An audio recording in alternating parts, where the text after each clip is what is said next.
আপনার না অনেক সুন্দর লাগতেছে মাশাআল্লাহ। আপনার হাতে কি হয়েছে? ওই হাতে তো কিছু হয় নাই। না না, ওই যে কেমন পোড়া পোড়া দেখা যাইতেছে। দুপুরে রানছিলেন নাকি শুনলাম, দেখি। এই ওই জল্লাদ একটা। আঙ্কেল আসসালামু আলাইকুম। ওয়ালাইকুম আসসালাম। আমা বহ, তোমার লগে দুই চারটা কথা কই।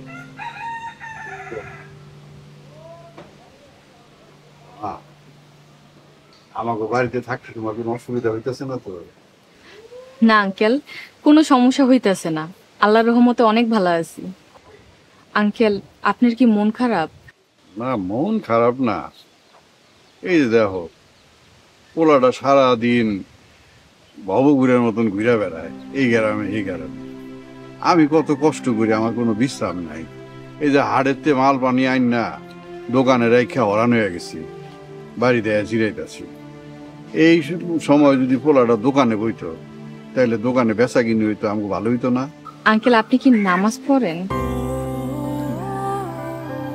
না মানে পড়ি, দেখো কত রকমের কাজের ব্যস্ততার মধ্যে থাকি, পড়া হয়নি। আপনি নামাজ পড়েন, দেখবেন সব মুশকিল আহসান হয়ে গেছে। আর আপনার ছেলেরও নামাজে লেগে তাগিদ দিয়েন, দেখবেন খারাপ কাজ আর খারাপ আড্ডা থেকে দূরে থাকবো। নামাজ আল্লাহ আর পরকালে শাস্তির ভয় আনে, আর শাস্তির ভয় থাকলে মানুষ কুপথে যাইতে পারে না। এরই নামাজের শিক্ষা। জান আঙ্কেল, নামাজ পড়ে হেন। আপনি নামাজ পড়লে আপনারা দেখে আপনার ছেলেও নামাজ পড়বো। এটা ভালো কথা কইছো। যাই অজু কইরা নামাজ পড়াই জান।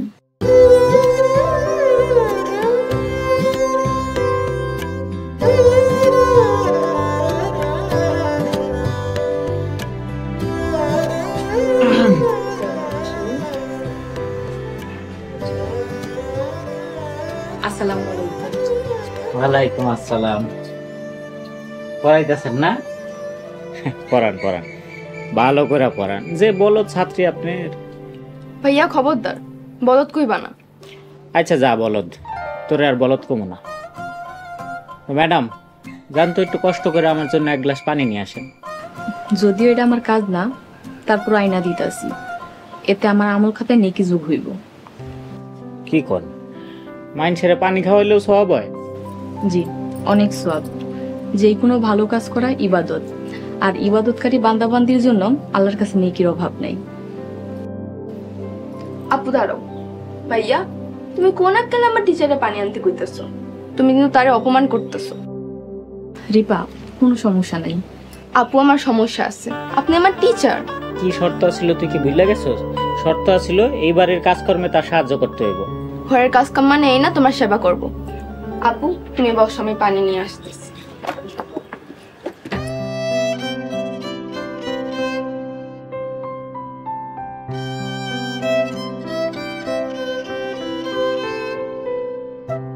আমি জানতাম পানিটা ওই আনতে যাইব। আপনার না অনেক সুন্দর লাগতেছে মাশাআল্লাহ। আপনার হাতে কি হয়েছে? ওই হাতে তো কিছু হয় নাই। না না, ওই যে কেমন পোড়া পোড়া দেখা যাইতেছে। দুপুরে রানছিলেন নাকি শুনলাম, দেখি। এই ওই জল্লাদ একটা। ভাইয়া কি হইছে? না কি কি হইব, কি আর হইব? তোর এটা কি খাট না মরণ ফাঁদ? এটা খাটের লগে একটা পেরেক লাগানো আছিল, গুতে লাগছে পায়ে। খাট নিয়ে গুতাগুতি করলে তো এরকমই হইব। ভাইয়া তোমার পানি। তুই খা।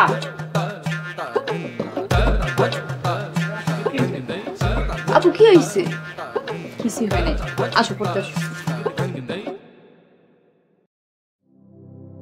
চুমকি, তোমার কিন্তু পড়ালেখার প্রতি একদমই মনোযোগ নাই। আর পড়ালেখা করে কি হবে ম্যাডাম?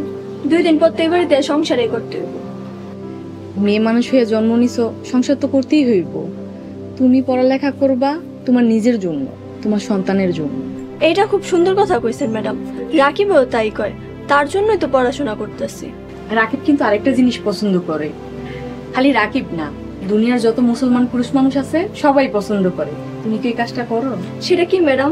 কোন না প্লিজ, আমি রাকিবের লাগা সবকিছু করতে পারি। একজন নামাজি নেককার স্ত্রী হইছে আল্লাহর তরফ থেকে স্বামীর জন্য সবথেকে বড় রহমত। তুমি কি নামাজ পড়ো? মাঝে মধ্যে পড়ি। মাঝামাঝি কোনো কিছুই ভালো না।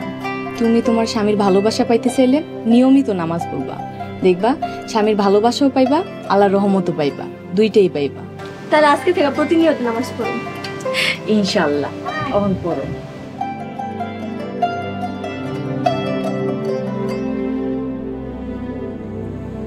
রাকিবের মা, রাকিব আর চুমকির বিয়াটা আর ঠেকায় রাখতে পারতেছে না। মেম্বার সাহেব বারবার দোকানে এসে তাগাদা দিতেছে। দেন আব্বা, আমি ওই পাগলির বিয়ে করতে পারব না। চুপ করবে তো, একটা থাপ্পড় দিব। তোর মতামত জানতে চাইছে কেউ? থামো তো।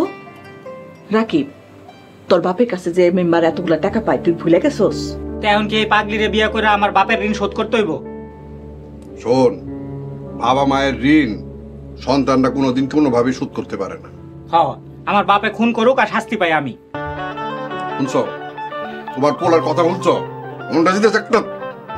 বাবা, তুই এটা কি কইলি? হ্যাঁ, তোর কি মাথা ঠিক আছে? তোর বাপে খুন করা পারে? দেখ আম্মা, আমি ওই পাগলিরে বিয়ে করতে পারব না। যাই না শুনে কোনো সুস্থ মস্তিষ্কের মানুষ একটা পাগলি বিয়ে করে, হ্যাঁ, আমার জোর করে ওই পাগলির লগে বিয়ে দেওয়া আর আমার খুন করা একই কথা। আমার মনে হয় আপনাকে পারিবারিক ব্যাপারে আমার না থাকাটাই ভালো হইব।